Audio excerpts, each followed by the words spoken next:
linki al khamsan qadi tuba ko so begen mois de juin anyeru ko tanyal linki sine begeni hujulu fillido e wa tamudo segu onat cheikh nanga cheikh assalamu alaykum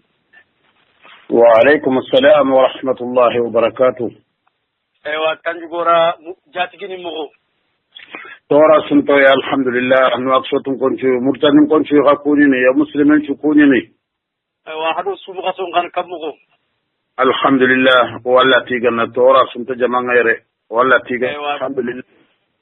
ewa tanjugora anna yampo maga na tukuti o tinan tan sukulan tinyal ki hakki suqa na ewa darsu bani kino radio sonin karapo en kom kam makke sum khasu kallangun ten honga aw gemme islamin su yo kenya nona ma diga lengilondi anna khusma sala dubani angir fube nu hudun kula khube ga makkat sonin ko ngana bismillah بسم الله الرحمن الرحيم وصلى الله على أشرف من بعث رحمة للعالمين محمد وآله وصحبه أجمعين بداية نغادق من جب النقبة ونايم بأمورو آخر انشو مغا مسلمين شو مغا دونا كاران شودي يو لوجور يعني كونكسيون كي أنقطو مغا أكوري نالو iyo ken palle ke sun kaso dere ken no nga muslimo gana ga mukille khanto korni fo khaga ko ngomeda aw gelli fo be ugan kawa na messi mandai kenni ono hakkilen to fini be ni ga sumen lagana na bonundi abi mana na baraje mkandi fini be ni ga sumen bonundi ma tuwanu ngata na nyilleya kuntu intonya ni nautu yigandu nandaga wara awa kapalle makuni ado jini minnu kuntu intonya ni muslime suda yuganta fi gebe tanayno nga fini beni ga sume bonondini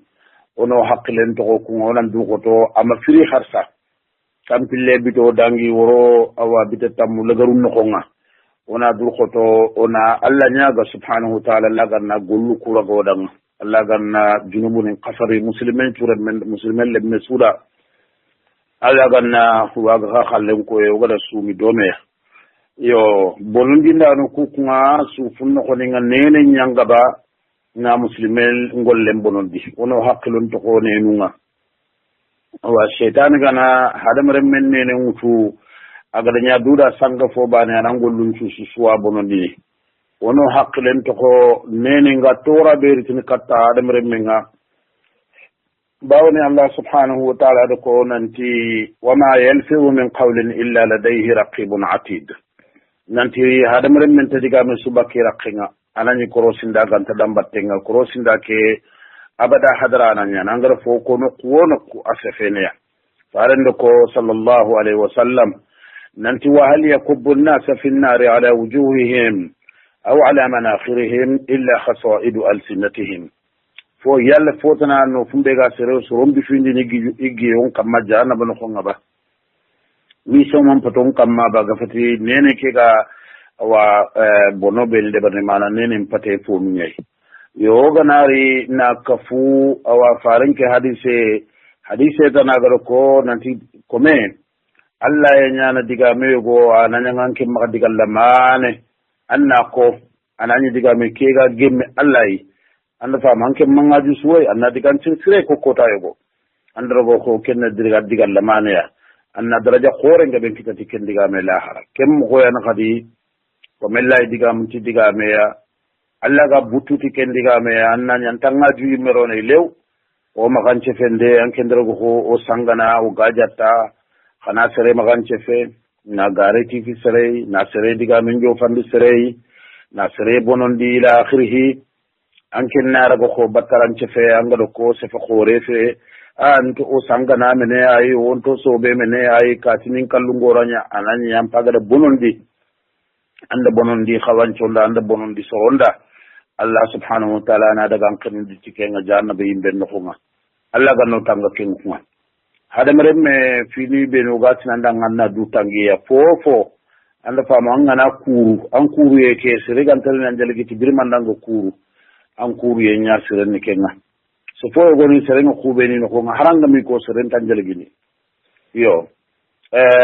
diga men nga na khadi diga me go yi to ngunyim me ani khanken qibare fe farendo ko sallallahu alaihi wasallam ati wa min husn islam al mar'i tarkuhu ma la ya'ni yo sefebe yimme awa anke ngana har sefe ya kenta sikka ga sirono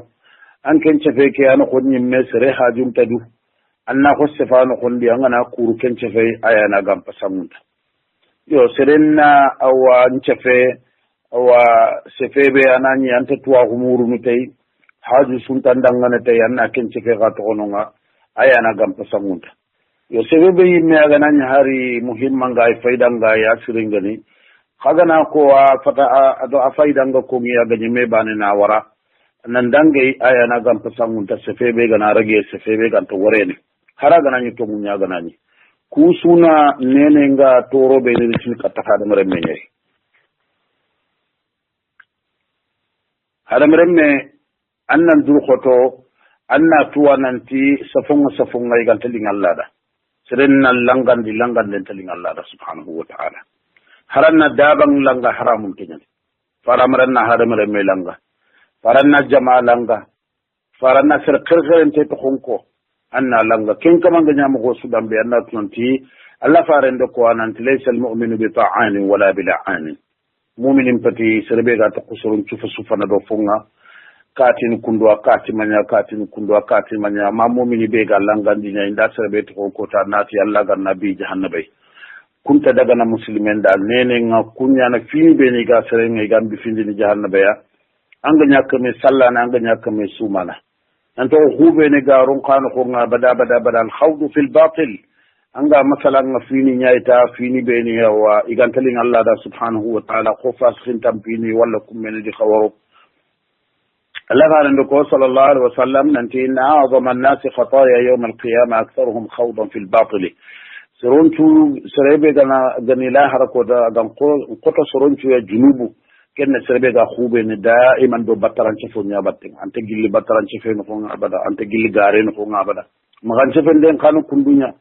magan ci fenden man ne dikru uyub shakhs ma fi ghiyabihi nasere ngay be un ko ta falle haraga nanya hay be ni me agali yimme haraga nanya bawni kon hadam re mu kuno honga hay be u gantanga kon hadam re mu kuno honga anga makute kon hadam re mu kuno honga antim mantengani anke nan daga sereta na khallen ko afalle haraga nanya to munya ga nanya woni kenyi me jati nya khilli magan ci fende bawna ngana foko sere falle fo be me aga takama nganna kota parce que linganda bawa linganda ngamulanna kama bonondi parente ati kenga kempati magan ci fende kenni ana garinya kutuna tifi seren ken kana babuta na ken kana fannata na magan ci fende ha khabila nga benyan sasa ay nyana tinene ngay nyanti ya khing serega nani danginita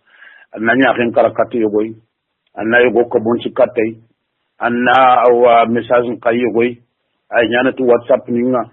ando serena diga mu ko mena khanga surul safo be ni diga mu be ni kharaganti ko diga ngumen jonga ado kuntana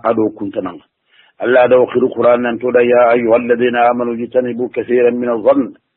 inna ba'd adh-dhanni ismun wa la tajassasu wa la yaghtab ba'duhum ba'dan أيحب أحدكم أن يأكل لحم أخيه ميتا فكرهتموه واتقوا الله إن الله التواب الرحيم مؤمنين خلدوا تنغا ندسم غبي كي خلدوا تنغا yo anda ndasima warida fo gabe cuno junubu nya Allah yando ko xamma ga memulin ko rosi kha abada nga seren khibaru nya tirmi ta falle anga ko rosi ndini anda sere wari awa sereke awa masha Allah awa haju kille kamma an khana fo simma anda sere wari no kuyi anna fo simma anda sere do sere wari anna fo simma Allah to na duta nga kenga parce que ken po gabe ci sunu junubu nya nami ma kun kana kundunya هذا نقل الكلام بين الطرفين أن أنت دقا موتون أن دقا موتون بسرية أن جوفا بسرية ولا سرية أنا بندوكو عند جيوات عند يقول سفيه مغاد نمو لنا كون باني هذا ناني هايبه ينمي أنا سيدي يقين نغان شفين كون عند ما أنا إلي رمين شفين كون عند أنا بندون كون عند بندون مرنياني أنك أنا سيدي كوتا يقوانا بغان بسلام باون عند كمان جايا أنا سا بغان باون عند كمان موليا walla anga taxun na kube a sunta kama mulla an kana xus kube di battenga bawi kunganta mullata an kana xus kefi anga sefene yo walla hada mere mengara fo tuinda anga manyi megara tu xana nyanga tu kempo gana bagu sellanga ngar nyange nyana ay menta mulla ser sirenta mulla an kana xus yo xorti karma nganna bagande yo nami ma kunga tuwana ngo ko ngonanti fini dantan tuwana sere nyonto no kattay kenn man ne awa agana ngani iradatu su'i bi shakhs al mahkiji anhu anganta sere kebe mulla yo anga bune mulla da anga mulla do yogo nangreme anga fo yogo tu kem kamangana tuta anga tunanti yimbe nyallo ni nakanga na ko diga me ke bakam sellang ko ku whatsapp ni beni so ku gi sasa se fe yogo wacha nani yogo do ko yimme yo kha aga kebe yimbe ngaro na tano ku anga do tunanta mamugo anna fere nyaga mu ko be an kana kutu anna sanki anna kamanga iba anna ananya kamante mulla fona ngoro ida kamanna khanken na fere nya yimbe ngaro ni ina khanga mo kombe walla ara nyana ni ma khunga c'est bien que nous cherchions sembente gante, c'est-à-dire celui qui n'a pas une forte personnalité. Agana diga me yogo muguta do certaine ganani ta hunu zamu lakin kaman ni khanu ken kaman na tumanti ke fina khanu minya ina mulla ina fasana ila akhirih aw ana gote indikati fulana de ke kunganda indikati fulana de ke kunganda wo kaga ken de barni kuro na dutinto ndi ken kamanga idan Allah faran kada ko nan tila yadkhulul jannata namamun nan tinamime waramera karamera nan tantoro jaha aljanna ya iyo nene awa fiidi tanani wono igabo awa nene nga hadam remme ngala keniti ya wogelli kasratul mira'i wal jidal fada mallem ma kum poge be serega na sefe ko karama nagira na xanu sefe ke kamma na bonondi anna ngar nyondi anna ta ngara dunya na makana nya haral lan tara dunya na kamam khay wa haybe suga seren sefe nga da batte nga ta gana fofo ko hella be ga sefe ngai fonna bagandi ay fonna ko surunga nan ta ke diga mi manya kenna jidalum poga be seren na magaro kenno honga yo kenna faring alayhi salatu wassalam kenna serbe kitagar fumbe ko atiya la tumari akhak wala tumazih wala ta'idhu maw'idan fatukhlifa maga to danga kimbatanda fofu ko anga diga min no kubure muru anga talla hayba anga jagana har gaja ten no honga maga seren gaja talle ma khum koy haybe nga surun susuna khanga anna ko si diga me go sanganta ko ngada anga tuha ngana diga me ke ko ngala tamani me gar wara bayi min jinin pourtant pay sangana agana sunga maka suronna ta ma surondi ya sangana yo kham ka sagar hayba am pagar fo ko suron tutani naka akhulle nganda nan tike ngarnya ngeni diga burko nge la kharam burafu nene ngaybe nyanu kusu al fuhsh wa sab wa bada'atu al-lisan yani la kharam burafu diga kamburunde nene ngarnya nge muslimen na du tango kunga muslimen na makanya la kharambure anga diga ngarnya ngun ko ngabada diga mu beni soronga ni mu gumi ko si yimun jimindi alla ga kebe tulengi ko dake o kafo ke no nga daga le garni nga ga ngarnya ngo ma soroni ko na ngana ni diga mun tarin kana awa i masini ku no ko ni ngari whatsapp ni ku di fayuku haramba ne gana nyang kompen no ko nya ya gun alla ga nan ni men jimindi ne yo sere siren nam maka ro ken babu no ko anna du tanga fare nga do ko nanti إن الفحش والتفحش ليس من الإسلام في شيء وإن أحسن الناس إسلاما أحسنهم خلقا ننتي لخرم براخو ديغان غرنيانو كونغي كنت سلاما كون نكونت سورون تشوفو سيرن سربي انجي كونتيرن غني وغا تون تانغا ياغومو ان ديغا مو nga du tangana diga bu ko ngendo diga ngarnyango ko ngenga yo nenen pillon ka khadiya khaw serello ndin jahannaba nenen pillo namanne serembe adan kinga na me wuri ana diga ciun ko nganda do kiteren kanda me wuri ana diga mutana ko nga khada tajiduna sharra an-nas yawm al-qiyamati 'inda Allah dal wajhayn alladhi ya'ti ha'ula'i biwajhin wa ya'ti ha'ula'i biwajhin serembe wala farenti nanti qawsurun tu fo burenyi na al-qiyamah ko ta Allah bange giyam pilli ga serebe andani ren katu ko ado giyanari andani kale katu kuturu ngado giyanari sugen kha khadano kundunya ku awa dangudo ku nyanyori do ku gamboru do ku dimone be ni gasiki awa hadamere men na ko si nyang angado sugano nya battenga masini ngangi terinka na mangari diga mun terinka mangari tanga mangasage yilleniya fofo kanta kundiga mun kondi aga gemme Allah subhanahu wa ta'ala akhana nini nga tora be jo fandini serenya kenyan farenga tilian yamtali ajawfu ahadikum qayhan hatta yariyahu khayrun lahu min an yamtali ash'ara kadu banam be no khonnam pogu motenga dan no ko kenam pogu motenga de maga yiti kenyana gam pasang tanda dinanta annan ko ke faga sugenga wa sugana suga do soni kan suga nan yana ba dunna du suga na tanana ba ganan sugu man kaga to kon kanin katta da batte to lin ta kun kanu kudunya seren nene nga toujours anga certaine ni sabote ne angi tolinta khunu angi misono ti khabila ni nga mi dambunga kati fulane ba kati remige be kati kundan ke keba onan to soron tolinta khunu nda serebe to kota anna ko sefe be ga soron na khundina kamanga agada yimnya ba magada dambenya ba magada bugur khenya ba kusu haramun to nyana Allah ta Qur'an tabaraka ta'ala يا أيها الذين آمنوا لا يسخر قوم من قوم عسى أن يكونوا خيرا منهم ولا نساء من نساء عسى أن يكون خيرا منهن مؤمنين يدغنغ سرمغا سري ميسو سرمغا تولن تاخو تسري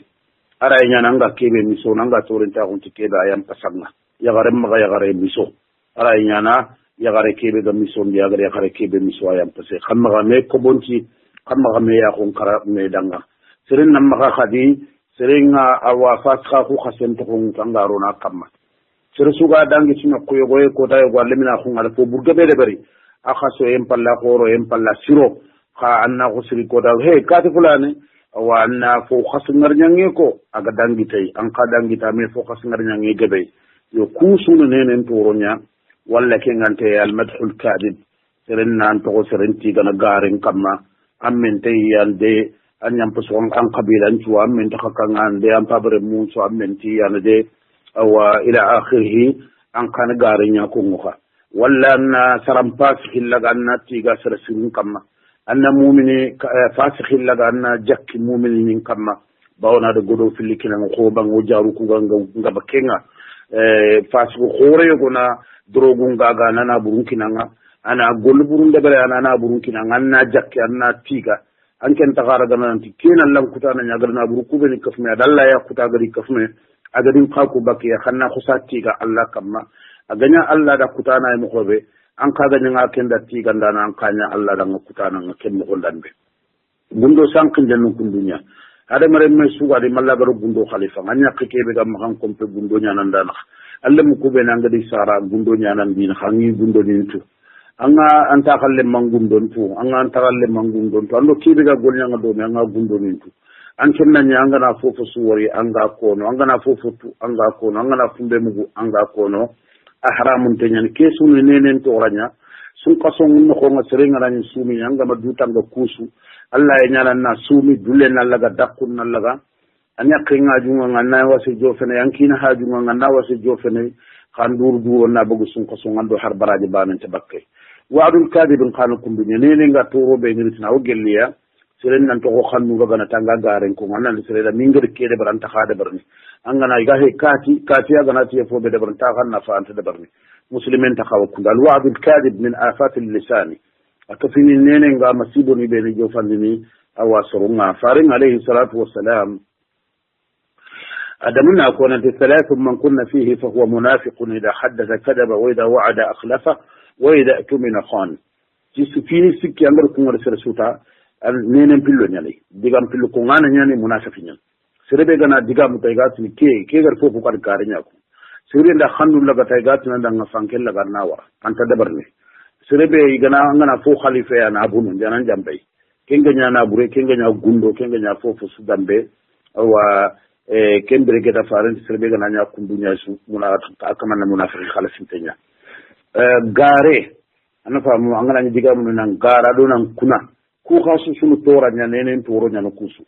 serenga nani anga gara na diga mu yenga ado angana ni diga mun dure su fonne bane wallahi billahi yogoni mi gada tallahi kafai mi gada wa rabbil arshin ko ina yogoni do kunu yogoni fabriquer sa sa giko haram ne bi mu nganta sa ku kunu yuben أنا أقرب بالموري والله العلي العظيم والله بالله تعالى لكم بني خبروا كون دساسة من أعظم آفات اللسان إن هذا من يخلق دين كمن نكون تلاي فو فرام بريفه فو سيريفه فرام رخاننا دعو كنا كم غارا بين كما كنا نغلقني أن الله رأندنا نبون بين كت الله رانغاريني إذا كنياني فارنجابي صلى الله عليه وسلم إياكم الكذبة فإنه مع الفجور وهما في النار قارن منا فارنت الداري هذا فاجراكو يانا دومي محرم جهنم بنقوم يانا دومي يو فوتنا غاينو كني إيغاتني دعنا الغفلة عن الخطأ في الكلام سرينغا تقول تجامل تامن تقول إيرين دبرانتني أنا خلا خو مثال كوني كبقول جري yogo ganatu wallahi billahi angana tada e konikati sabari fo bogo kune kana ko tanda wallahi ni cobe nyamene wanna tada ndo kenya ko nganda mene ngata nan ce baram nami wallahi aw ana foto no ko khati sirinna lo allah kute ngannan birano hannan birano le gadan ta khala yimme nan allah kute nyani se ninin na ko to diga men ko bure su manga le garni anda demme har tuwanu ngana tanda manya anda na da ma to ko duguta nan ken kamanya muslimin na du korosi kenga muslimin na duwa korosi kenya no ko faringa da makon alaihi salatu wassalam atiman samata naja serebe da na kuran na kisi o kin kaman kallen na manna fo sirin nan kuruwa ba nan ngana daga ketan kin ngana sefe wa antaha awa tumudo gare bakka mai aga duguta nan yimme anga garen ko anga kuteyen cefen ko ngo ken da ngal halan ngama nyantinyan yo tawgelle fu fini tan kadi kharambali annan juru ko to maka khube fini be ni tuwa ko Allah gan tikital annan juru bunya kete ken sa wala ke ngori sownin kara conférence ni ngana ni nyana tuwana ngana ri kharambali na to kan tindini kesio ni Allah ila rasin kamma ba Allah antala rasin kamma ba Allah wodiga munu ba Allah diga munu ba har to wala kunda ken islikanda wala ni sirme nganu lemu ngayba wala mi lemu tayba wala bakaram pini nyugo na to sorenti ni ko har to wana kenda ken islikanda eski ken tuwa ko an kenda ngase nganda Allah ga famu ba anna junubu ba na kite ken anna wase kube no kun konde ku ana fini be ni inshallah wasu ni be ni ogadi jewon tan kita kundu wada khano oganda wakati gilgillen kita wona odo akhminna zanu odo akhminna katu masalan na sirin nga kha Allah do takkallo ke Suleiman walla nyaga Allah ganna sun kaso ke gollu logo da way do nga muslimen ci sura mendanga Allah ganna tawfiq nyango danga ta Allah fo nasira ko dakallan ka ko ewa Sheikh Muslimana o ga kundunyani am anto ko so bo ngana to ti lenki connexion ki am suro o dan na khanga yo ganga ka hari minitini ewa tamume jate kapu mo ga asriyan yo Sheikh angutu o ga sumu kaskalla mun te ke beno ko sasa angutu hari mer min su ha dunyani silami su ha dunyani na Allah ina akangu yo go mutunanti dina ken ko nga usuna arbin kanne ke ifonna arbin kanne khara yo goni simun nan arbin kanne bana nangala wa tuangani te وأنا ما نكون ولا كين كارها. لكن بسم الله الرحمن الرحيم يو كنا فتون دنيا نكينا الله سبحانه عز وجل خمبان مكانا فتلاي دينا كي غاريني دينا كي مجوجي ننتي سربي أجر أدو خمن يعمل إنترنت ميبي أنت كين قرن مكو الله أنت دينا كي دبرني كم نجا مسرسي دينا كي أجر إنت خمن كي بأجن عربون قرن akharan en wajibi nya me kha wajibi be gani to anu na tadanga secondaire nyan wajibul li ghayrihi nyan ay mi mijatin pat wajibi arabu ku khanen kharan on kharanga purona kapsariya nya tum me serebe gana kharam bali nya anke la ganta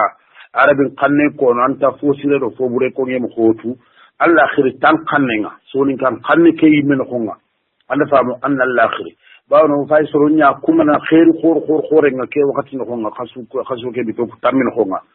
yogo yanken qara Allah duwa gebe ko arabun kanne nganga ngajin tusu ko ngama sugo nyeme yogo ya haranta har haji bana yimme ko katallai ti arabun kanne khangana ta kaman ni mo koko lemmen jore gunna Allah nganna bagandi lemmen masalle nyakam masalle wala nyimme masalle Allah nganni njara haji ni min kamali khiye min kamma Allah nganna haji ni ku bagin kamma so ni ke sunto korni ku ko idan ku kha qawa kun dunya kha awa muslimin nan tengi Allah tanga xamne kebe mu kan nak tal lojuru ke timanten ko Allah da subhanahu wa ta'ala aywa muslimana marumu be ga terinkele oda nun qafamu yo khaken kenkara ku nga Sheikh donc tuwaro ku no kuni nyogoni ewa woni ni angana sergebe woru lenki angana bakku jo ganna kaw kiya kunu angana yoro misida na kaw kiya kunu wala ku su kharango wi khalleke kube gam kharay ku la wi ikono wajibi fana be ga muslimin amma nan kharangi ke kam mem koy ngor ko kebe wonan khara parce que diga mu ku foti man don ko dum kato ko ngene ande bi jimme ngadi ko ngor rang mo be duwaw ni be ni iga ogatine annabi jimme nyando kharangu de nan to na ko kundwa apo sirenke ne muslimi suwa ya nan jofe sire ya nan karamundiye selegan sirbera gante ko fo be ga ko ngana ro jo ngana bu ganna ci khufranak ko tibane yo ga khufranak sirin tu anto ko no parce que raynu ke be ga no ko raynu to soni kan kanne angana kharambali nanti ghufrana katina khufrana kaya khufrana ka khawu ado ghufrana kan tabana ikembre ke dan ke muslimi be raga ta ken dan annati Allah ngam junubu ni qadar parce que diga me ken do manne anga daga joxenga kibe anga da tokono nganda bagam pate ki ay agan to kam pate ke no ko ngara nyang mutindi anda famu anga rudi ni kan anga yigana anda famu ara nyana ande ga bakka halalenya ara nyana ande simma halalenya no khanda ga bakka haramenya angana Allah gana rike Allah ra yankarni tay kha agu kusan dema ma kinga bakkam paten no ngana bugu joxe no Allah ngana yampo ma khayella gana ñu gar haram ya yiga moga sayindi ni moga tella bagandi Allah ngana yampo mo ju Allah ganto ko ngara be ngana ko soni ken angana ñu rona kompeno ko walla ngana dir xen ko nga tili Allah nan na wara Allah kebe go do ngundu xen ko ndangem kallem palle ke ka soni ken Allah ko no an gona lati gana Allah kebe ahyana ba'da ma amatana agado birando kallem pala sure ban arabi manda soni kam man sure ban al istahsamu anna arabi kan qaran nan yado qaran qarangano batte khaga nan Allah kan tada awa anna suruni ko ngandanga qarangano kulangir fike compliqué ni soro kuma kha fini beni kama wajibi ko kum hondambu ini ko nganda soni kan kanena tangana wundi katanga fofo ko ngofina anna ta Allah na wara be gadi mundu kallem palle idan kemmo wani awa ngana ni sakawro nganga diga mukubeni ko ngi defon tan ko nganda soni kan kanne ke anni ko duawni ku suwani awa ni defon tan ko nganda soni kan kanne nga an kani tanga tanga di mo sire wakati suwanga ko ngundi ngrodi kenyana sahaba nga wallahu a'la wa a'la aywa ngismana sheikh utno famu tinde tanage yogari nunga ala yampo makadi kenni o faga aywa sunu kason tambule gorunya sasa ewa tamule ko mendu golle nan koton ta Allah ma hawo gan kawi yana tamule ko ko stringa shin kaso ke tamule garunga alhamdulillah Allah subhanahu wa ta'ala ga do gamun dali Allah ga na tawfiq nyen wada oga golnyang yidi tamule garu kuno fa tamun ta hundi ngira khor nya dalil annabi nyimme sallallahu alaihi wa alihi wa sallam sun kaso ke mu man gani ta ina kanin tallan nyete sun kaso ke an ko nga wabatiye nga ado nafa khande nga faramari tamule garu ku ganari tamule garu ku ngana hawte ganari bane ani na khana nyaayete anay dunko nunqa ani su grindiro du battenga gollu be yigam khawanyana sun qason ko nga ifini na khatiana fo khoronga Allah imme gadi ko Qur'an no ko ngadi su ko dome ni su ko texte bane ke no khonyayi fananya na sume nga final kenya no wajibi nga kutiba alaykumus siyam إذا سومن جفاف كما في الذين القرآن كيبان لا داخل ننيا بتي شهر رمضان الذي أنزل فيه القرآن هدى للناس وبينات من الهدى والفرقان يعني ونا قرآن قرأ سنقا سنقا جب سورتو تامل غريكي وچا ونا قرآن قرأ وندق سجدو سربي نيجا قرآن قرأ نافلة نيجا ورونغا سربي غنا نيجا سربي كتا سربي نيجا قرآن كي وتجلي ممايم بيتو تامل قرآن لا غير خالد دبر سنقا سنقا نقولني kenni ka yimme ke kenga fega nano kumuru miside muru tuwano muru lemunu ngalenki hafiju minga bongo soni ko lemun no khoninga anna kamuru iga qur'anin qaranga an kana daga terinke da battenga fi sikandi be gano nga kathratu al-dhikr wal istighfar wa salat ala an-nabiy sallallahu alaihi wasallam na fin ko ngin gabondi kubito no khondi la allam tin ko ngena gabondi subhanallah walhamdulillah wa la ilaha illa allah wallahu akbar ado istighfar nan la nyaga yampenga Allah ganna yampo ma toujours kenan to khallaqin wuro ado kiye khalla faringa ko ummuna Aisha gado ko radiyallahu ta'ala anha nan talla faringa ko nan talla farinni agatini wa laylatul qadri allahumma innaka afuwun tuhibbul afwa fa'fu anna Allah gan anke Allah yampa nan nyananga anga yampe mulanga na yampo ma kha kena duawnya sel suban kawa kubido tammin ko nga anni tambusirin allahumma innaka afuwun tuhibbul afwa fa'fu anni yampimma Allah anga yampe mulla yampimma Allah gan to ko ngarabe nganna ko soni ke Allah anke nga yampe mulla anga na yampin khama khaya idan khaprige sumuri duwange Allah subhanahu wa ta'ala nan duwa nalla nyaga nyimme danga ke wakati no ngoji kenya na Allah ga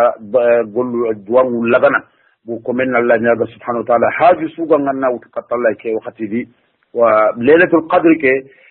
agar ñew kuba nga wagada famu mo ko kebe to wanon dal lido ko nanti kem mo ko an khair gebe nya fi ndindi serenga dumana parce que laylatul qadr ka dañu ko do fixé ko nan khasum tamplon do ñerum bane yani no khaso ke tamplon do ñerum bane fe laylatul qadr terenia sine suwa garini kota be amoje be sin filani ngana liken kotai bo tampile ke do nyerumbe ga ko sine nyogo anata ay ko arne bi nyimme ngada indication li be ni de baraga da taguman cobe koy soronga asine nga laylatul qadr li khason tampile do nyerunya ke mu refat nanti sine so awrinay farandu ko atona muru bito ku tammi suwan ko aranya na sine yogo anari khason tampile do bane tampile do sikko tampile do karago tampile do nyeru tampile do kabu joni ni kwal yo kha amoje bi agarni ko taban ko ndi kelle laylatul qadr no khonga agarini uganta khatu ke da kurbane be gani kenen ci tammu ke mu man no ana fa mo gar xaw dur ko tono sippu joni ni ku yo gat ni ku be da imper ni ku wonan dur ko te ya wonan la ñaga subhanahu wa ta'ala man la yampano ma o junubu ni nga subhana kingana dangi fi na katandi be ga sun qason ko aga golle be mu'min ni nga dabarni Allah gara muri ma kha sere siran juga ya dabarni sun qason nga kenni na musidu la jamal ma ko Allah gara ko tabaraka ta'ala wala tubashiruhunna wa antum aakifuna fil masajid yo akomi sun qason ci fonno ko ñek ada itikafan nan ka ko kibaren ko sun qason no ko ñek nanti wona fo sere wona ta ko musidu nya sun qason nga lellesu masun kesu masubasu an kana durgoto anna kharanga no murigano ku anga talta ko no ngai karanga anga ladi nan terin kana anga qur'an nan terin kana anga lafin ko ngo walla anga kapine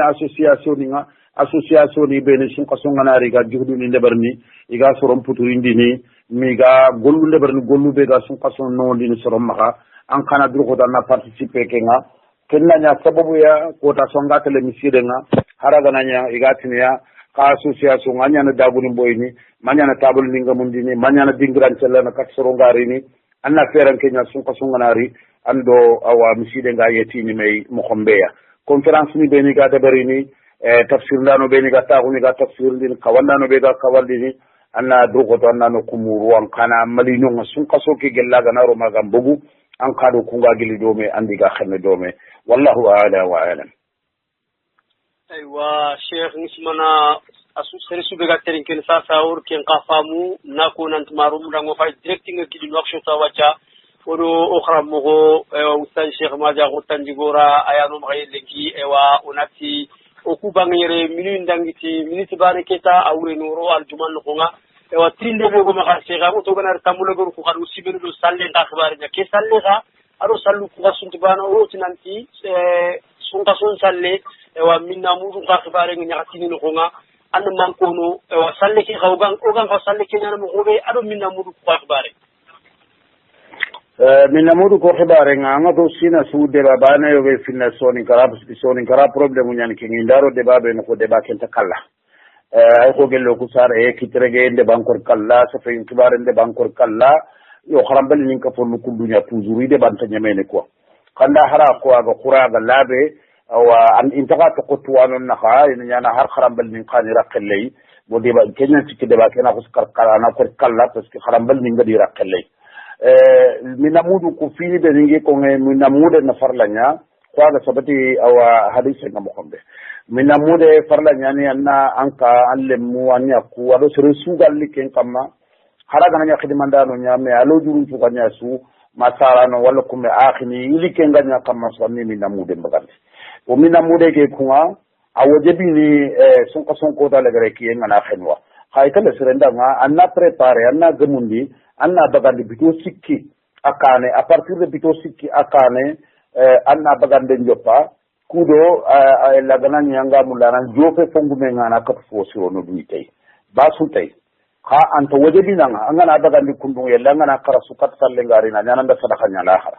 khangana bagandi kundu ngama salle ngari su asabati ni angan ne innamal a'malu binniyat angar kebe ngal ne kam kinya nyana amina mulen chirenyan fofonte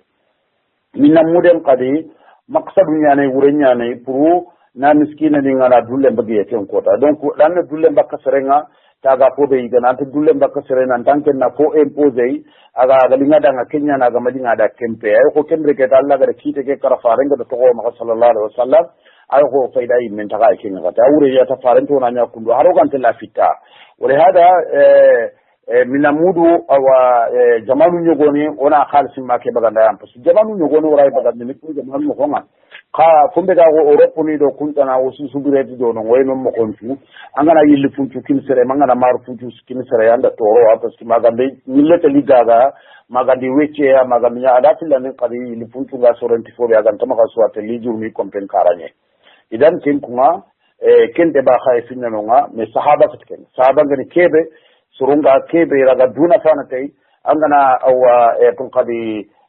donc 10 euro kin sere angana 20 euro kin sere angana 100 euro kin sere maga katatu wike 100 euro ke ga gamundi du mo kombe I khaga yigen mo kombe khangala yilli funkin kinay am paga obligé de wata de nyamu ande obligé nande ko tigamu tiemu ande obligé de fumbe ga tiye ke asorno fumbe ga yilli funkin ko sorno ande gi muru aga de kita ande gi wallahu a'la wa a'lam yo kengana dang cheikh wa salle ki ga on ka salle ki ga nyal kammu ko parce que islam ni salle yani wa nya kan ko tanyal linki on ka salle ki nyal kammu salle on ka salle ki nyal kammu kan su'alu malaba siringa mal qasda maqsaduna manne maqsadun ni amutu awgo salle ko ta o ti zikra nya ka ko mula wona Allah ku fan ko tanyal ken salle ko ta mais ko mun ku ga I khalawti ni ke khari khanya khanya I khalawti li jumulde bari khagara gene lumran ma anyar kam mo ga la dina challe dina nya khanya nya na taban ko sonu kan xamna nya nya xamna lakin dina nya khanya ni fasiqa gum tay fofo gante ke malla corona do kon baw dina nya khanya ni ko ken ko ta muslimun na daga me jura ina yampe muru me maka ina sanche ina sore wa kabila ni na menyi menjangu na menyi lemululay menyi ni ke ina menyi na le minan gollu de bari gollu be ne sariyanga taballiya khangare kebe to gonko nan daga rege yana de nan daga dimunin timi yana de nan tinya kenna kembre ke do bogu silama khunya khan qallen no ro duna khallen no kondi bo kembre kenya sikenna safeta na aiku yo khanya khan ko tanya ni ken kota sirinna yiganna fogu anna daga kabila njura na sanche siringa anna waqanna la bi khana taqu koren tuna me taqu me kamma wala me jangunna daga me jura khana yigandu mutu meda khana me kutti ngaila akhirih yo kha anan to ko musliman nya khanya am ka bugu muslima ko njikuni no khonde ko yugundo ya garuna daga nyakati me nokku wala dimuni nan ci binokku ni wala fasxa ko ni nan de bari wala gambaru nan timi wala kumeli di khawro ku ngara mun to nyale ku ngana de bari ta kembe Allah ga kebe kuno ya tibi nan to nga wodoro haji kuna ga fata Allah ga kebe mulla no kondi Allahu a'lam wa kengana dangi ismono kapalla ma go do batime Ibrahima Fonti ismal trinde ma kakani Sheikh ana bismillah Ibrahima bismillah assalamu alaykum rahmatullahi wa barakatuh wa alaykum assalam wa rahmatullahi wa barakatuh karamo khore Sheikh Ustaji Majago Tanjigoro dan kunyi ma murtane de no gondi ndaga sujabi ma inshallah o ankoro findenga hakati su wayra nyango daga ni tagu manche na manchane o nyakalin tingati ke golle mo firi anga ke dawa be alhamdulillah golle ke ga no kubelen ke karamo kenni tirno du hiliani ke maga tirne ndi hanani o karanu bangenga mukunu kubenu igari ni golli o karanu ina kotanu na tagandandi naga ina kotanu gollanda ina kotanu golli medangani minna mudu ku jakanga na kinyele minna mudu ku jakanga na kinyeketa anya na kun kama no kalemba gandini ma kun kama ni meno ni kalemba gandini kenni tirni ni hananga tirni di hilandi obenu korenga kara anya kunda le munga kara anga gunne ke kagumenga ile na seresu jatenga kemma ga i korendi awasu bagandini nani obenu gani len qorongo ga tunga nga wana ile o kalemba gandini yo yerenga ora na me yeren kan kawana nyaka mo boni na misali mutoku debenke ana wa ho gabe su serampa lempaka suga maka ya garim pakka suga maka iwasu muden kancene na daga tai qarlemo modin kandi anani o ga benu ga tunga ke o waile no galemba gani mere akal simana kini gol nyambal nunga mana wara misiru no gondi yo ken kutundu ndi hilani makata do na antiga vraiment durugo to do na arsite be gam ma wadu an Allah gana jokangu na nyawu gilere yo amin barakallahu na bukka inshallah asante nyan amma السؤال الأول ترني فناك مسنداني ومن مودل موجب سري مسنداني مالك كما أقول نعم أنغا تكنا أنا أقول نعم كوتو أندا wa pour aga igande kebe igana kake ken kunguluna sigi abattenga kota kutukube ga to qay mena daga golnya pour akhay mega fumurinti kunga ken kitenga ken pati srebe marante gamma bawna ndali ngada kota be ray telle angana tana golle be barandali ngada ray balla na giran kankamma hada la yu'tabaru annahu ala ma'unatik wonta ken taxasini nanti ken kaman na mare foyay idan ken kamanga ay meani munnamu iminna mude bagandini wala ken ngante ga na minna mudu ko ko tangol nya kafin ko ta kutuma Allah wa alam amma al amru thani fil ladhi fumbe ga khodo fabanka soni kara sunu kundunya akhi ngada question kebe pose ang soni ko isusu sumba na ngada no kusuduna asunu kundunya o su fabanka ni ko faba ko kudo faba tugun ko be ni gakara salle ngana suka songana kara igana nyimina mudum bagani ka kayre men ci wa kontena fumbe ga gunu ina su bagandi al ghalib qaim menayin ko akhili franci ni do no kuntana nan toni de matminna mudunga kam minna mudunga bo kha way me kana illi bagani na kadi bo ken kitengal fumbe ta wajibin na bana ya bana ke ken sadaqani fa saranu ku ga bagandi kara ta wajibin kan bakkan kama ken quranda nan ti saranu da bagandi kara ama kawaje banga gunnen kala nan illa bagandi khayla ngana illa bagandi ni ken nyana ko sadaqa nyata misale no ko agatala serenda ngana sadido almami ngam side yella ngana rege almami tana ga sallina na sallida battinga bana nanya farla bana nanya mustahabbu ngamana nafilan wallahu a'la wa a'lam wa sheikh kengana dangi khadi over facebook kam fay mare me ko di trinde kenni ati eske dinango ewa rege baransu ewa asu ata dinanga bara legen mugunsu manyanya mafam ati eske dinango regen ke mugumma amugumma su manyanya dina yo dina rege yo amugumma su manyanya لا الرقص كل ما هي رقص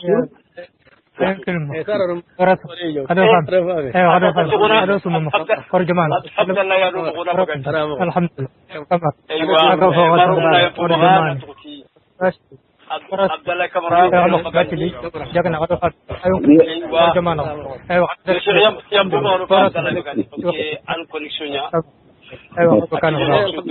يا عبد الله اهلا وسهلا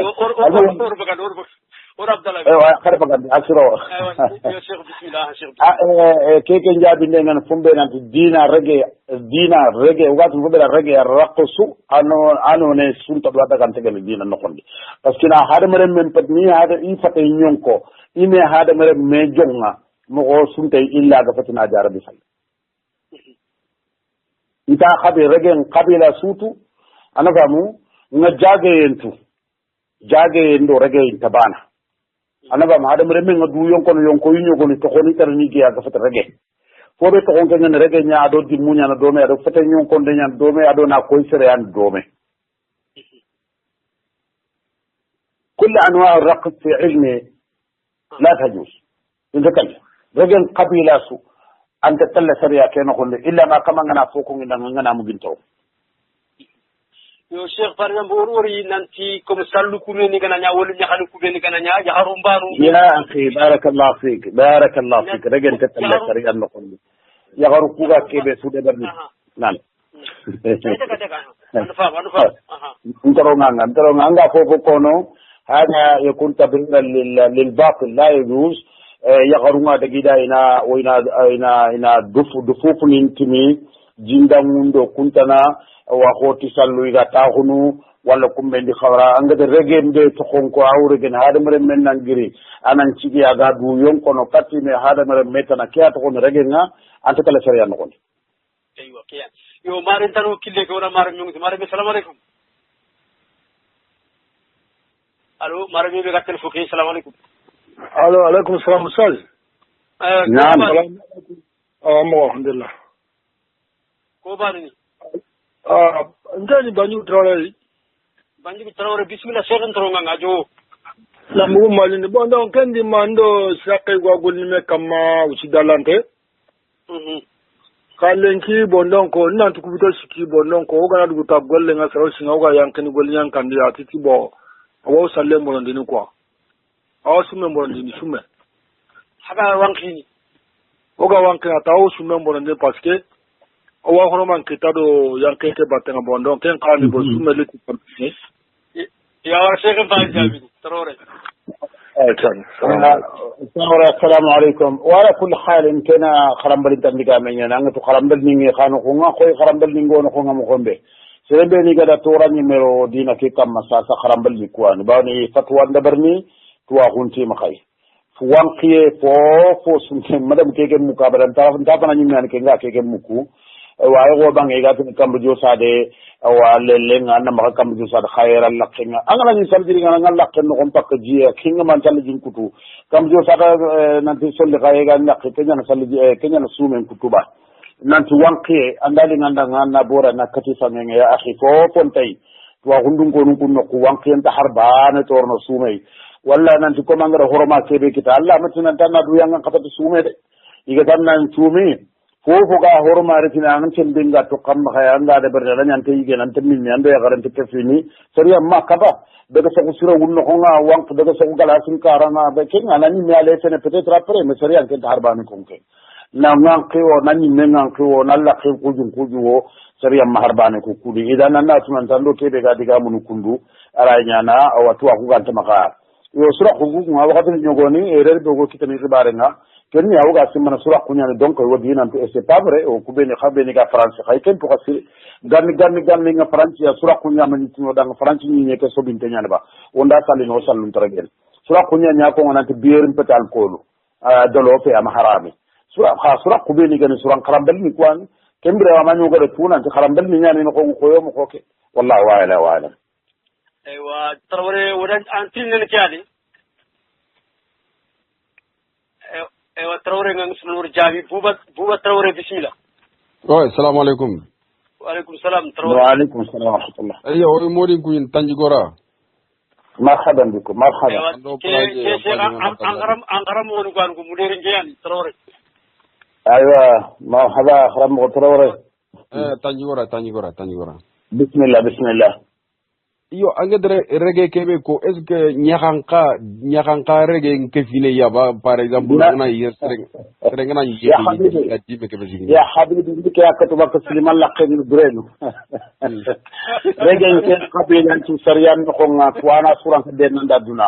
oda de muata wani ngoma ko normali mais rege nke kabila ci kafini jarabi den kabila ni no ko nyani sere suga rege to ngatu rege ken jarabi ndi funya anaba yakare gana de bari yigo kare karanga jarabinde nya yigo gana de bari yakare karanga jarabinde nya nta khabila sutu sariya ngada denni anya khanya ne ba yimanci nya ne ba wa goro kambe nya ne ba matuma tu lige nya ne ba ganya mo sudambe wallahu a'ala wa alam merci beaucoup jomnawi jomnawi inshallah tawale buba nawari taware ewa kengana dangi Mismul Abdallah Kamara do batte mo bedron li yo Sheikh wacca oran kita saro buti fete bak me kenni o ga dura kurumba ke be no lenki ke Facebook do ke WhatsApp be ga ewa bugu sasa men di tomondu no nan amma kata ewa so ni kallo mu ku be ga terkala do silamin ku be su terkala so ni kallo mu be gen terkala do silamin ci kofman to wasailul i'lam ku tawassul ijtimai ku be diga bugu duna lenki ga tila réseaux sociaux ni kenya muslime suga ya nga junga hapu be na utu bakal ko kutenga nawa anga junga hapu la mane be an khunga Allah tanya na manganda WhatsApp nyangu nyankina no gunnenya walla anga khiyano gunne walla entreprise nanga golnya ngai anga dunya na WhatsApp nganda golnya le monga golnya do me kinga pudangi en palle kuteka namba gai anna makhanya so suga na gira nan kre anga na gira na ser sukri kolen ko ga walla mo ko ku WhatsApp nim palle surun killan kira nga khilya khafu kamma ana famu walla nan to khanya na nan WhatsApp ngin sira inda image su qabilan kita duna ina khay katang alinganda wo ina khay katang wona kengara makhanya ngana fofo wora sagara kanna to khay ni kat soronga anga image ko khay ni kat yo ganta linga dan tamulla na jurubu nya kitama anna ko sira yan tamulina wori idan kenya ni muslimin ni hajin tatina WhatsApp maharami Facebook maharami ay ko tan maharami لكن هذا كل أن نقول ثم الأمر الآخر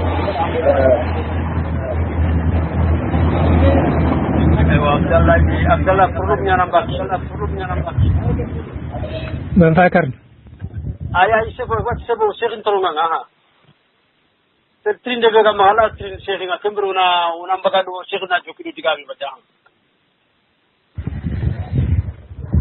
بسم الله عبد الله كاميرا انترو انت قمك ايوا واسكي سبو connexion ke ko nyana ma khayr connexion ke ko nyana ma khayr fol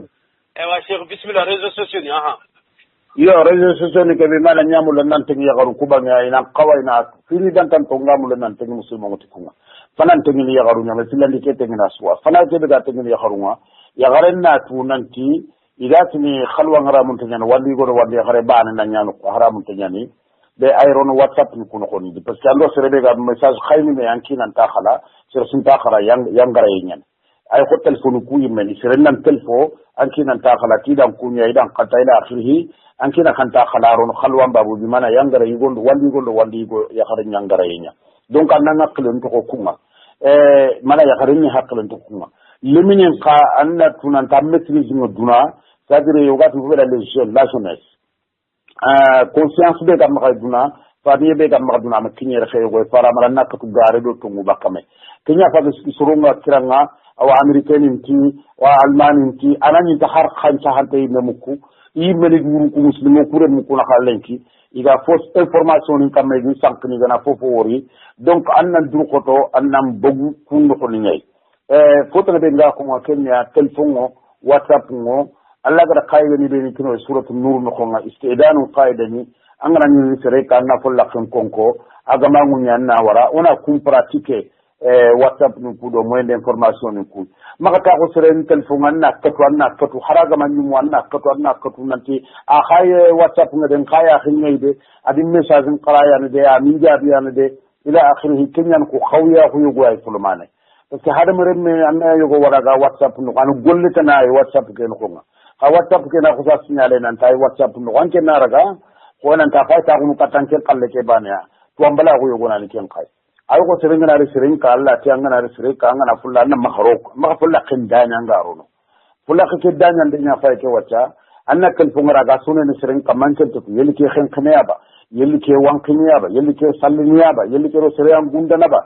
yeli ke ne fuwana no ko araga ta setene ba anke na khusel fike wala tanga ay khusrin ngiri siren pol nak ngandan annan tiya kay ma dan dumun dia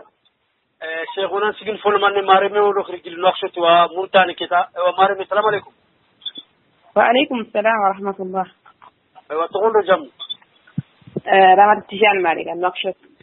aywa bismillah mariga toro sunta hay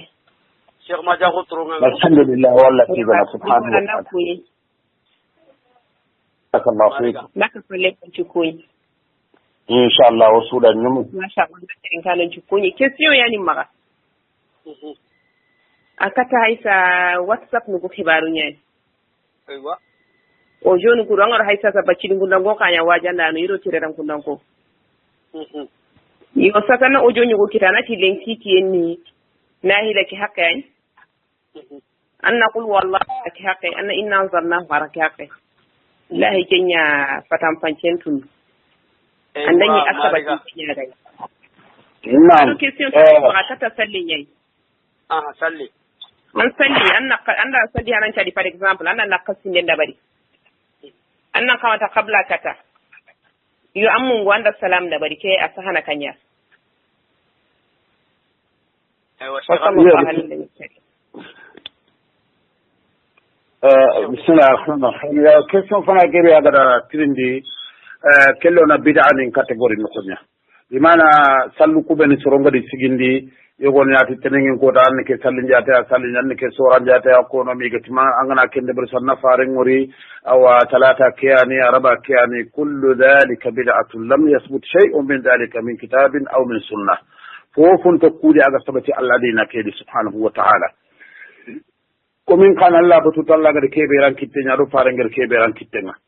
ka serenna linu gudun kulla khanda ta tanna kurin karata ni tammi ande walla ta tamro bane ande kuncu masabati o maka khana wasude ge maga sonin kolle mu adi ya kharunga parce que sonin ko nya kharunga lenki alhamdulillah idur ko ton to nyani dina muru de khada dina muru ti Allah kitabe ndo faare sunna mbage khalla ko sorobe ni ga kayme to akhulen khay khada nan ti tuano fe fi de dunya tuano ngai ga umuto nun ko nga iga finin kuti munga serebe gana hati danga ina ken diga me ko yi Allah kitabe no ko ma faare sunna no ko nga irante ya husul lega ni ma do khondo kay ndenya kama ka wakri sunga ane de khamanya kundu no dina ke ga mo be agralla ya do faare amagir xisay donc on la di katalla adi faare ngi do nyamir kebe kun callu be ni lemme angadi ko kun callu ma sabati dina ken xondi sallu be ni ga sabati kumuru anni de bari nda simangani murusu faare ngare salle su salle angani murusu yalla nga salle mbana amulla an challe ni amanga tampi inshallah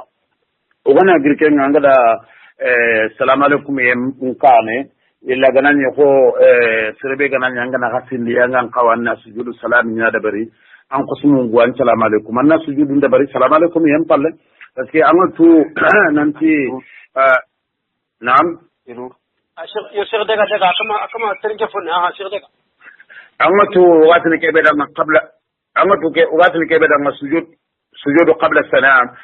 malikin kom majabe nyani gatini angana na khasindi anna assalamu alaikum sallen ka assalamu alaikum in kane angana jidindi anna assalamu alaikum sallen palle tuwano nyogoni wa kungara impatike kungara inna sude barne sallen palle nyogoni qara inna sude bar sallen kane malikin ko nyandi takandi kundu fi khayi mir ko kha malikin ko nanti ben da mungu anga masujudi sa qabla salam angana sujudi ba'da salam assalamu alaikum yam palle an sallen chirene Allahu a'la wa ala ewa marin tanu telefon ke mare assalamu alaikum alaikum salam wa rahmatullah ko gaban Abdurrahman Diago Abdurrahman ewa Abdurrahman Diago ewa Abdurrahman bismillah ya Abdurrahman assalamu alaikum wa alaikum assalam wa rahmatullahi wa barakatuh torada ya abadalo abadalo tani gora alhamdulillah tani gora تفضل يا أخي بسم الله لي خياني كرمو تولو الله لي خياني خفوني ده تاوي ورو خطرنga ده awali nda tingan koren susu kuni nga Fatima dire mun kuni ni inshallah rabbi wer bugo taji wara حياكم الله ay oro خطرنga de oro khafuni awafir بارك الله فيك ايوه السلام عليكم وعليكم السلام ورحمة الله وبركاته kundu yani marumu radio sonin kara.com terin kandano nga odo Cheikh Madiago yanire e wakili nokshet ta ngelen kiagar sumu khaso kenyati e wa nokshet banya Cheikh ngi sumana o gaddi galle gru be kinanga kenni e wa anta fana fiti kiangatel noksheto nteti manta filande manta sikande nyani e wa angdaga e wa sonin ko ku gamanga mo hobe e wa kena khani mo mal gili sumu khaso nan jopperu sa sana nga conference nindo e wa garsuni nyani Fendi tiga muna makata wanja tigini kudo silamin kube sugo mahamurtania. Wallahi Sheikhana ke tanin tasikan di lire 2001 na lire 2003 na lire yirgi. Fobe nga kung awalan wa qabla kulli shay nawarid yani Mauritania remme mu manchu suda asura asoni kenda asura kenda fulenda bambara su na nawarin kay kata sui wa khasatan na duran kay kata mare mu asoni ko ngay gamoy ya gabuyen patama na doroyen patama nyoda na dingiro lakku nyoda seron tuni gollu ngara na lido batte nga geligelo na tafsir job pasun ko ta fana do lenkina kha ko ta su misiden tallam pakka alhamdulillah yani o debugumu be ni gayri gamoy modi ni gamoy golnyalle mo do diga golnyanga do me dawat na ko ngay gamoy association ni gamoy hari jamanem panka khirsu igamoy alhamdulillah gamoy mo ko po farampre waya isu nawari ni parce que waranta wodan le loju to kale loju khote kita wonan kawondo go khirsu nyogoni kunyi wotun to ngaayre ko masalan Cheikh Abdullah Faba Cheikh Ibrahim Korerani Faba ni Cheikh Ali Cissé ni Faba no saranam poga bo ngere gama selle ko korta kitawga tele kunyina yam po maka golle ke an jiti me kamma o maka buru kendangi en palle wasube gi mahanga ko murtani mu manda murtani remmen suda sun kaso ke mu mangangadi bayanu de baraka ma murtani soni kon kanan ka fiketa ina misiri bana sigindi me duda ngas no aksoto no fonga kenna nya masjidan jami'an soni ken cukka fonga ni ken misile na kharanka khore siginda na fonga aga utu min al ibtidaiya ma sanwiya nga kenna nya sababu ya na soni kon kafme fillandin qadi dawa wana ndur khoto wana do hikman debar dome wona makato uga gajanga uga kayndini uga me bolondini walla uga fitna londini dawan fonga lemunu nangol nya dome inangiri wa takhandiye ke de sembe mbogunda ko murtani ko da tagabere nketa inanti murtani tuwana begaire ma babu ya na soni kon kafme fillandin qadi dawa wana ndur khoto wana do hikman debar dome wona makato uga gajanga uga kayndini uga me bolondini walla uga fitna londini dawan fonga lemunu nangol nya dome inangiri wa takhandiye ke de sembe mbogunda ko murtani ko da tagabere nketa inanti murtani tuwana begaire ma simma anta simana kha nanta mi tuwala ya wa jaliyen kubeni ga funkarunga contrairement c'est-à-dire ni yogoni ga de kebe simma nanti ndoko maken kon to kono haqiqatan tuwana ga benera khindo ko nanti murtani soni karaya yang koto soni kara kutun tuwana karindenga donc il faut ina kengra ina tuwano soutenir ngiri lemine suyin ko langana bugu sellanga ina akara ina soppi ina ngirke nga parce que angana daga Mali Mauritanie Gambia ngana no kusangana ti bullay ba soni ko ngotu silitimera soni ko ngota Abdul Wadud Dukure soni ko ngotu Abdul Aziz Ba Seydou Bomu Suharno Seydou Bomu suitu le Cheikh Abdul Ilah Jawarani soni ko ngi mais pourquoi Mauritanie ken tuwano nga angana bugu Mauritanie tangana suron trindi gantitu ka foke mo gonyani il faut ka foke na soutien nyaki ni tuwano ngai ni tuwano ndoro ni tuwano ndangindikana e makato ko sabotendini e kempalle gadi ka foke no nga fini nyogoni we debani nyogoni ka foke no ko debani ku gattawo igo koto ige kinye meke ndendo awa medeni ndenga tribunal ninga onan jaloge conseil be ngare kini murtani muma ibe torongi nganga dunano kunchu violence nta fo jarana khardinta fo jarana force nta fo jarana haaju gume anga juke ko aga ko ngene kate kebe an kana trinka qur'an jaloge ya jamu nyampa su fofo su odebuku iga taxu mo ko kebe taxu jamu taxu mo nya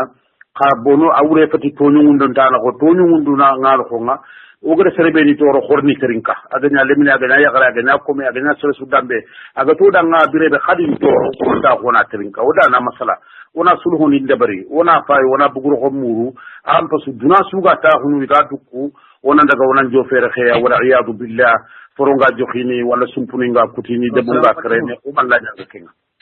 naam mare me be ga nyoro danga tunki ngado fere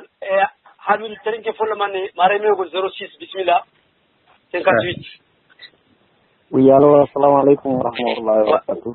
wa alaykum salam wa rahmatullahi wa barakatuh bismillah ko gan yo Abdurrahman Takwan Abdurrahman Takusi se Abdurrahman wa sheikh ndoronganga ko nanguni lemna ndankuni ne mugo si sheikh wa rahmatullahi wa barakatuh tanyora wa alaykum assalam wa rahmatullahi wa barakatuh ko jamma ko fontia si se to asuntan lemmen din kismarum ko ايوه في حياكم الله بسم الله مرحبا ايوه skandal yandan so yandan donc woy don fekindana Allah ga naga baraje Allah ga nanya ngandang wi amin e walla ga na sunga ga timan mo so nyaw dang ya rabbi amin ya ilahi amin la ga no jinu ngun kapalo dang ya rabbil alamin amin yo tan gora doang yandan alo tan ya mpa man ko de ya pare wa alaikum assalam wa rahmatullahi wa barakatuh ايوه سيدي نواري ايوه حميد سكيرا قل له اخشيتو حميد السلام عليكم وعليكم السلام ورحمه الله وبركاته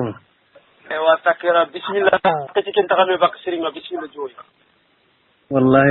ورسيرنga urukuni warna wari war mama uritiga سكيرا ورسيرنga ram mama uritiga warina wari mama gadi barakallahu fikum akhi سكيرا serenga asigo soningara asigo danga onna warna wana tiga wana mama eski o soningara ko asiga danga aywa sakira tindeke an kato yimini ake asigo danga eski o asiga ma wa sekhin danga est-ce que xasi galenga yo kendanga falle woytirindini yala adaga sirna ñaxeɗo ewa almami mbattenga ba almami ke a ñaxente ya ewa ñaxente almami mbatano kade xa antorona almami ke xanne ñambana lele ganaña adaga nanga anga yaxin dabate yo parce que a ñaxente almami ke almami mbattenga intoronga ewa aɗan fam ewa wor xanna war xa tigi war xamama ewa sakira no wari wacca ferlegere be go ma xasse ko gawtu kelli misimana ankara la mayo gadu ustaz haruna jumu gakku wona gawtu kembro mashallah naam ndugo na ke jabi fina inshallah la kul hal nan tagillo no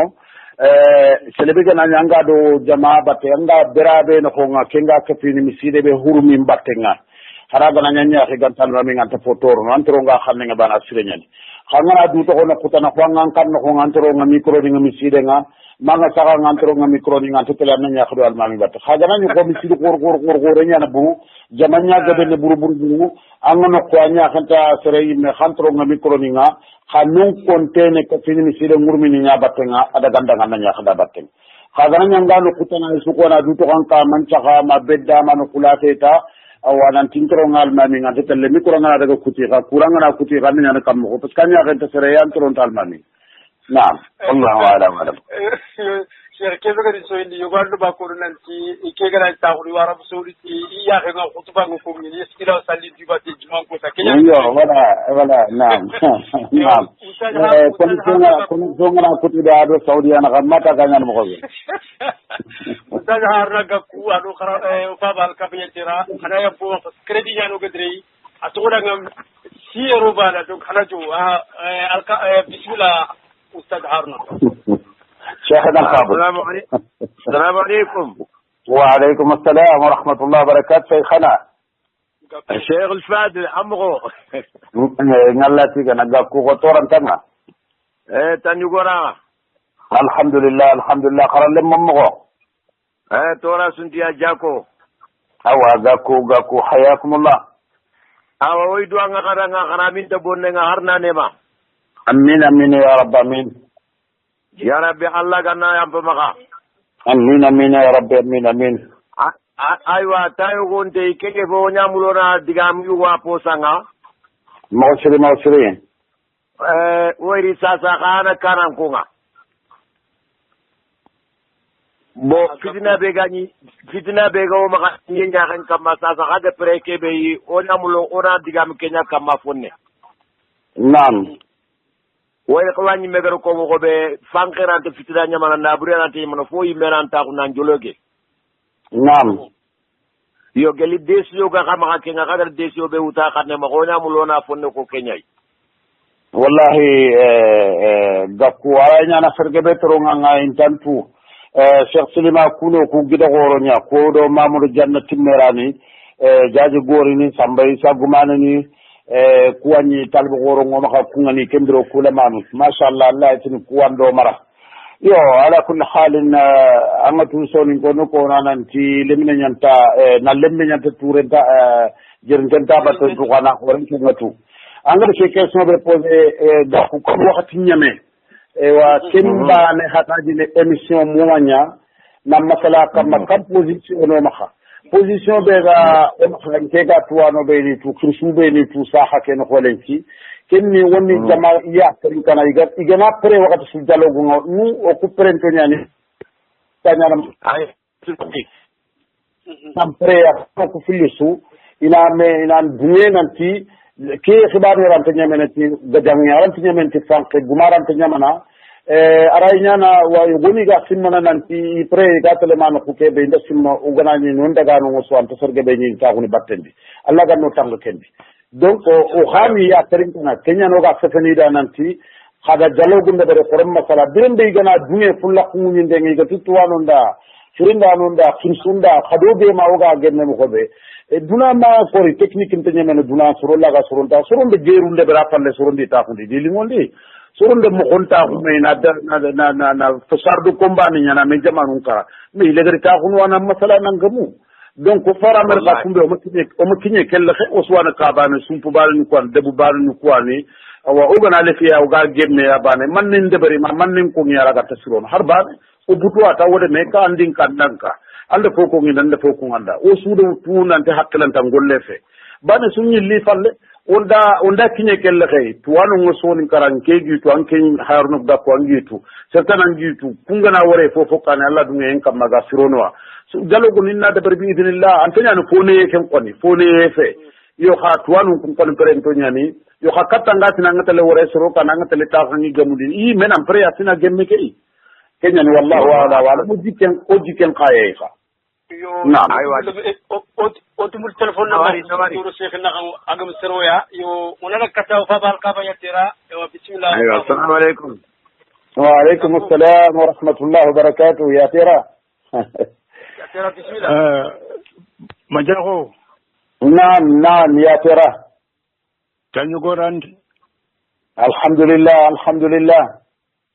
سلمان شماري يا ترى نكفو كشكوني وسودان مغو ايغو ندا يخري يا ترى كوانا نكو بنغو كوانني نغي شكوني كي نورو يغوندو يخري ما شاء الله يا ترى لمن نخرج مجاهو نانكوني مبما او فام مي خبارونغا او فام مي خبارون خايان كوني سيرين كيلو مدغان كم مدغا ndagal le manyananga abangundal le manyananga asahante wallahi asahante ya tira gantar kebe gana shankan soronga murnu sahih bo yaka kunyi kiyendo ronga widwanga kadanga amin wada amin Allah ko gano kusu ya tero haydu nganda Allah ganna wido yonki shagani wada kadanga amin ya rabbi amin ya Allah ya rabbi Allah gano kanda khairam ko benki lenga amin ya ilahi amin Allah ganna to ko Allah ganna jidi amin ya rabbi amin ya tera bo kenga ta mutuso tanju goro ka kunyina khado kharangano ku damu mo kamandano ku ngishu kunyini awa wo suda mu go khado kunyin ben sagande aywa ken nange en palle komu ndiga mele mane tengana awa kharga ku naam bo ala na to ke nga ndime shashingare ya abatani mane me naam haju ani makanga mulle na ko ngodanga natrindi naam bo serenga na tinki ananga kilamba kan krankoronga asante nyane wallahi ko kana shanku anno to anu natrindi ni asante ken kata ko foko tani maka ndebe sa singare fana fili shika na ndo ko ana ndiri ndite gana takito ko tani ana jabi mo gada farin kinyan dai nakata am ko batam banjina danga mallari fare ngana wona bugu jare ben ko nga inshallah kena kana ko to kana empande nga ko ni ke ndoro do nga kada ke ndoro nga tora sunte torante ya tera nawari aywa tanju gora assalamu alaikum sumare awa nka dun kon ko ni dakar do jagli de francis suya inshallah wo han kunyini aywa ya tera tanju gora sumare marhaban aywa cheikh selma ewa cheikh nismana atugora nga dero bana marum ku besu anta wala kullu keta darsu tanafa darsu ni magad maqsud ni man isma darsu yaw annan digal le ko keta marum ku reya bo wala tasu Allah digal le ala kulli hal digal le rebe gi makaya duwange nyanta duwange ado comme wasuni ku beno gi ko ngota olon duro koto dina keri pour khairnya dina ke maga filinke ga no maka bonenga yo nan duro koto o de mu ko ni khalango doga duna kebe wacce ona khalangen dunanya wonan duro koto ga ko nan bana ko be adam rembelan ta sembe kitabada angana sembe tu takandi ya il faut nan bana ko soni kara sunan bana ko les défis sont colossaux fini be sigin tongo ya ko kan o gan kawna nan gamelen ki agbe nyan buruburu ya la mondialisation il y a beaucoup de gens qui ont lenki igasi ko kamma di do yallo di mo ko bonondi do di nam bonondi do sofe mo ko bonondi ara jon kan nda television kan nda facebook ni nda pintananga jaman tuwa ga makati uga golnyanga o daga fernyana o kugere kebe kito fabani o fabani gere kito fabani o hara ga to kore wonta posire tokko falle nke khalle ne ke baneta comme wala ragata nayi khadi comme sukki mante ko tamamu mutlaqu illa Allah illa lillahi tabaraka taala idan wonda hawta uga me fayni banta uga me haybe nya fayni uga me lo jurgi nya fayni uga me misono umoto num tugala ni développer ne gatale kana yure munga kharanga o ku tokko falle abada uga wunu nan to sonu ko ma avancer Allah ganna famu ye nyongo dan kuma Allah ganna sahanya wotun tonda Allah ganna lefi mbugu lefi dun ko nun kam matalla fonna sira hunda kallan ka kuma wassalamu alaikum wa rahmatullahi wa barakatuh wa alaikum assalam wa rahmatullahi wa barakatuh jako sire o nafshat sukuni assalamu alaikum wa alaikum assalam nafshat sunamugo ndin jay sila diga be jako ere jako sire ngaranke anna kunyinda inshallah bingar kuji wa assalamu alaikum wa alaikum salam aywa marmu iti folinge su kontina so ni kondiga me yani nanti folinge su kontina kero kharamu wa ustaz nyani o kapalla mo nyani Sheikh Madia Tanjugura o gal subhanahu wa ta'ala nyagana Allah ganna ewa wiro yokisa kineyi Allah ganna tuwa ko ke jidi ewa ado otuwanu kubesu rondo kinga odiga ewa radio sonu kara point com kama Allah subhanahu wa ta'ala nyagi danga ewa ino suku mantunga Allah ganna ewa wiro yokisa kinwa ewa uga sunu kaso kala ngunte kebe khanu kunga ewa Allah ganna timando danga jumudo khairi uga salle kebe tangana Allah ganna aku jumudo khairi usuga sallin tome soninko ado soninko an kamugano ado ewa silamini jama yugodo ya khare lebeli do khirse oy me jamanu Mauritanie Mali Senegal Gambie ma Guinée ado soninka lembe suga dunano konga giligili ewa nati France kenga a 11h nyani ketama 11h30 nyani odo Sheikh Madia Tanjugura ga dome ori lere do ewa 15 minutes me jatinya ewa oga masalana linki radio soninkara.com kama na turti nokshit connection ki amsuru soninkara.com mi man fere nya mo hobe oga ngawa de berni na har credit mutu na utu na Sheikh Madia khiri parce que adan kawa sonu ko kha o gada nan kawa o gutu wanu ko khima loni o gati ni ke o khaw ke walu kundu o gana ko sonu gonda na tilen ko Sheikh Madia ko wurni yere sonu ke su connecte yalenki asugo terin kana inu mamulla ina utuwanu be ugati nan tuwanu nyani besu ba sede nan tuwanu ni maka o khani manja o khani ko ituna nan tijankanu o hatuwanu nyan ko reference ni nyan tuwab ni ngati ko be na reference donc kenya ni lenki hasugo nyoterin kana Facebook kam man tetu haqqe me ganya be nyani e wa radio ke mun kundunya ado duna lolo sorongi dangi ni kateme inshallah e biso ke kunga animeni ra lenki hada hamare me nyani do me e wa silman sumare président Fodé Cissé yani ma assistant ngalenki nyane xirse ngalenka ya assistant ngalenki agadin to su golle ken xunga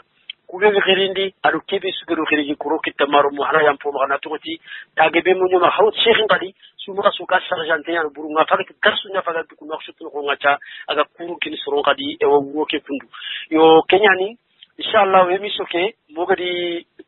ro ewa whatsapp ngaka mashallah mogadi bari whatsapp nga ogala wa jangindi ni kube ni gama kata terin kana mogala wa transferer kata inshallah ser giber kentrindi mo khat fer nyano gadde ber inshallah e ngitin hadanga alla ganno subaraji khiriya ogar kube mu oganna nya itanga gol nyangano oganni nya gol oganni de ber golle e wa hana yam fu ma khaselo gar digami ko agar serebe to wala yam fu ma wassalamu alaikum wa rahmatullahi wa barakatuh marum hanwari بسم الله radio soningara.com